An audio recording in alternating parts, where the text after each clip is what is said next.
Hello traders, Rich here and welcome to a new educational video. Today we are going to learn how to analyze any chart from scratch without using any indicators, just by applying basic price action concepts and market structure 101. As usual, I try to make it as detailed as possible, so if you guys like video analysis, let me know in the comments, or you can even request a specific instrument that would you like me to go over next, just like this one. For this example, I chose CHFJPY, but you can apply the same trading style on any instrument, whether it's a stock, commodity, index, crypto, and so on. So let's get started. For those who know me know that we always start from the weekly and daily time frames to know where we stand in the market. Are we overall bullish? And we'll be looking for trend following buy setups. Are we overall bearish? In this case, we'll be looking for sell setups when the corrective is about to end to catch the next impulse movement. Or are we stuck inside a range? In this case, we'll be trading the range, which means we'll be looking for sell setups around the upper bound and buy setups around the lower bound until eventually the price breaks the range. Downward, we'll be looking for sell on the retest, or upward, we'll be looking for buy setups on the retest. So let's do just that now in a practical example. But before we do it, we need to draw our horizontal support and resistance. And here's a trick on how to do it. You simply draw a random line on your chart and drag and drop it in a way to connect as many swings as possible. And as per my trading plan, I only consider valid support and resistance if they connect at least 3 swings. And the reason why I call it support and resistance is because it doesn't really matter for me if it's connecting 3 highs, 3 lows, or 2 highs and 1 low. For example, in this case, it's connecting 2 swing highs and 1 swing low. So starting from here, I'll be considering that this one is valid, and I'll be looking for buy setups on the retest if price is approaching it from the upper side. And of course, if price breaks it downward, we'll be looking for sell setups on the retest. And here's a trick on how to do it. You just draw a random line in your chart and drag and drop it to connect, and as you saw already, 3 swings. So here you can connect only 1 swing. Here you can connect only, here for example, only 1 swing, while here you can connect 3 swings, right? So let me show to you 1, 2, and 3, and we also have a minor one around here. And our support and resistance are not laser levels. Even though I draw it like this, we should treat it as an entire zone, right? And for example, now the price is not breaking it. It's only breaking this tiny level, but it's not breaking the entire resistance. For this resistance to be broken, we have to have a big, massive bullish candle or 2 big bullish candles. Then and only then we can say that the resistance is broken and it's now turned into a support, where we will be looking for buy setups on the retest. So for now, it's still acting as a resistance, and let me delete the area to make the chart cleaner, and let's move forward to draw the next one. I'm trying my best to keep the video short and include as many details as possible. So here we can connect only 1 swing, right? So it's not valid. If we go lower, that's it. We can connect many swings. 1, 2, 3, 4, right? 5, and even this one. So it's a very strong one, and again, it's not a laser line, so we should treat it like this. But anyway, I'll keep it as a line to keep the chart clean. And let's move forward. If we go a little bit lower, as you can see, here are very small ones, so we need full swings like this, right? And this, not a minor swing like this one and this one. So the bigger the swing, like this, the stronger the support and resistance is. So anyway, let me draw the drawings. And so this is not valid. And then this is not valid as well because it's connecting only 1 swing. If we go a little bit lower, that's it. It's connecting very big and strong swings. So 1, 2, 3, and 4. And we also have this area here. And no, it's not broken. Again, just like here. Why? Because it's not broken by many big bearish candles. So the price only broke it with 1 big bearish candle, and then we had an engulfing candle, which means that this one is still acting as, so it's still holding and acting as support. If we had 2 consecutive bearish candles, so we need the price to go aggressively below this area, then and only then we can say that it's broken. For now, it's still acting as a support. Anyway, let me zoom out again and delete this one. Sometimes I get overexcited. So let's keep it this way and keep it clean. And again, it's a zone and not a laser line. You've already got the idea. I will not repeat it again. And that's it. Let's make this one in green to make the chart even cleaner. So blue, green, blue. So that's it for the support and resistance. Now let's zoom a little bit in and see the market structure. And obviously it's overall bullish, higher lows and obviously higher highs. Right, so we are overall bullish, and when we have a trend, we'll try to find the upper bound and lower bound. And in this case, we'll draw what? A channel, right? And you can clearly see that we can draw this channel, and the trend line shouldn't be broken by a candle close. So if we have a wick, we can make it lower or higher, but shouldn't be broken by a candle close. So this is the first one, and we always try to make an offset to identify the upper bound. And in this case, I would be making this one a little bit lower. In this case, we have just like a wedge pattern. And the reason why I make an offset, because I consider that the upper trend line acts as an overbought area in this case. So if price now breaks the resistance upward with at least two big bullish candles, then I'd be looking for sell setups around the upper trend line because it's an overbought area. And of course, as price retests this area, I'll be looking for buy setups because it's a very strong area already here, because we have the intersection of this non-horizontal support, which is a trend line, and this previous resistance turned into a support now, right? So this area is a very, very strong area to look for buy setups. Anyway, let's take it step by step. And this one is still acting as what? As a resistance. And it's an entire zone and not a laser line again and again. So this one, I usually like to make it in brown for my rejection trend lines from daily and weekly time frames. So that's it for the weekly time frame. Now we can zoom into daily, which is also for overall direction, to know if we can add anything else that wasn't visible on weekly time frame.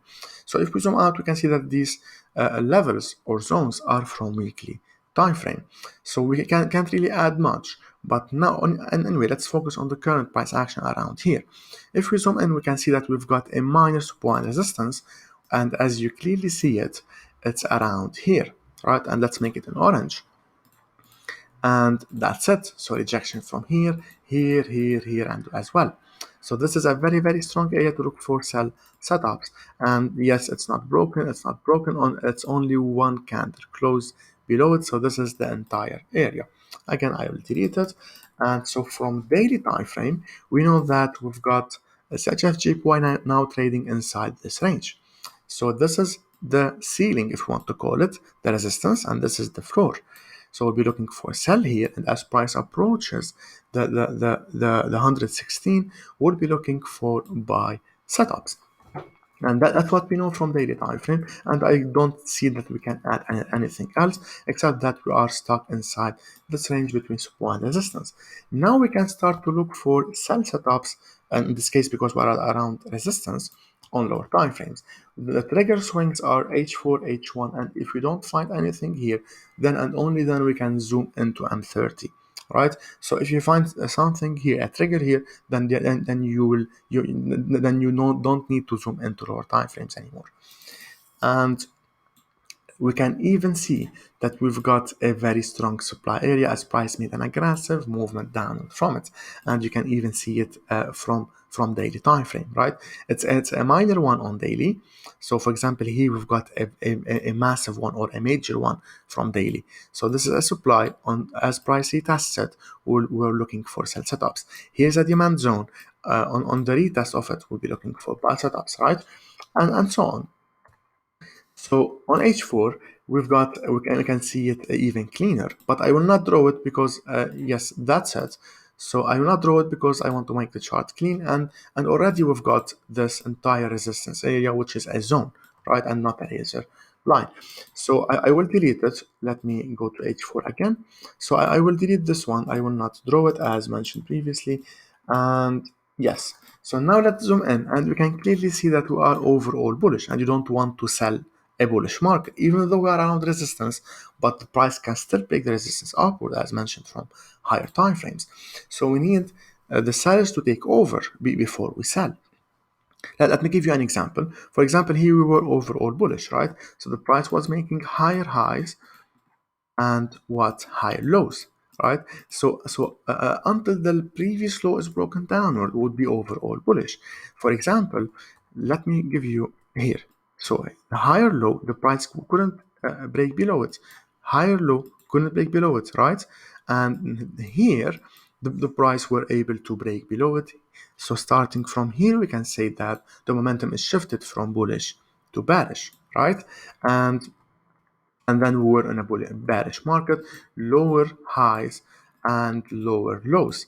Then the price broke above the previous high. Now we are overall bullish. And so now we are overall bullish. The price is making what? Higher highs and higher lows. So until the price breaks below the previous low, we would be overall what? Bullish. So now I don't see that we can do anything. And yes, we can do a trend line, but it would be better. We would see it better on H1 time frame. And that's it. Here we go. So 1, 2, and 3, right? So it's a very, very strong one, connecting at least 3 swings. And unlike support and resistance, where it can be drawn by 2 swing highs and 1 swing low, for the trend lines we need at least 3 swing lows, right? For a rising trend line. So 1, 2, and 3. Starting from here, it is valid, but the price kept moving higher, so making higher highs and higher lows. So we are still in an uptrend, and I usually like to make the trigger swings in red. And this is the brown trend line from weekly time frame. So I know that it is a rejection trend line, which is acting as support now, right? And I usually like to make an offset to see if we have a channel or even a wedge pattern. So that's it. Let me zoom in. And here we go. We have a channel, and you know what? It doesn't really matter. So we can delete this one, but I usually like to keep it. But it doesn't really matter if we have a wedge, channel, symmetric triangle, or whatever, because what we care about is this trend line. Because we're entering a reversal trade around the resistance, so we want this one. No matter what we have here, either it's a wedge or a channel. Okay, but anyway, let's keep it. And so now we know that what we know from weekly daily, we are around resistance, but we are looking for sell setups. So what we're waiting for, as mentioned, for a break below the previous low, which obviously is what I call the trigger swing, which is sitting around the trend line. So for example, now here's our trigger swing, and I'll be waiting for a break below it to sell this one. However, you can clearly see that this one has a big stop loss because now the price is already far from our trigger swing. So it would be better if price would form a new swing high, and then will sell on to break downward. In this case, would have a better stop loss. And for those who has been following me for a while, know that I would put something like this for our trigger, right? And this is our trigger, and this is what I would like to see. This is this purple projection. It's not that I'm predicting the market. No, I'm not predicting. It's just what I would like to see, so that my conditions as per my trading plan would be confirmed and valid. Okay, and then I would sell. And meanwhile, until the sell is activated, so either a break below this low or price forms a new line and breaks it downward, would be overall bullish. And CHFJPY can still trade higher and higher, break above the resistance. In this case, we'll be looking for buy setups on the retest. But for now, since this one is still acting as resistance, we are looking for sell setups. So let's take it step by step. And now, if this happens and the price broke this one and we enter the sell, as usual, the stop loss would be what? Would be above the previous high, because now we are speculating what? A bearish market. So bearish, bullish. Now we're speculating a bearish market. So in a bearish market, we speculate the price or the price should start to make lower lows and lower highs, right? So big impulse pushing price to the downside, small corrective. So it shouldn't go up. So that's why the stop loss is always above the previous high, which means that, anyway, let me remove this one because it's inside this area. So which means that if price now activate the sell and then tries to make a higher high, which means that this was a fake out, and please, I don't want to be in the trade anymore because it's no longer valid, because the price should make lower highs and not higher highs, right? So that's why the stop loss is above the previous high, and we target a 2 to 1 steward ratio, and we always make sure that the take profit can reach the next support area. So in this case, let me delete this one. I always like to make the chart clean. So in this case, as price approaches this area, which is what? This is the support from weekly time frame, right? If you remember, it's a wedge pattern. So we'll be looking for buy setups here, and you will see me on my charts drawing like this, right? So that when I open my chart, I know that I'll be looking for buy here. I don't have to zoom out anymore. And knowing that, because we have a horizontal support also, so if price now activates the sell, start to look for buy setup starting from here. And of course, the price can still go down before going up to around the support, or even break the support downward, right? Obviously. So that's why we don't buy immediately. We look for buy setups. So for those who drew the resistance like this, maybe they already sold here and the price now went up. So we always treated them as zones, and we wait for extra confirmation, we wait for the sellers to take over, right? So that's it for CHFJPY. Let me know in the comments what you would like me to analyze next, and of course, if you like this the educational stuff or not. Best of luck, and I'll see you on the next one.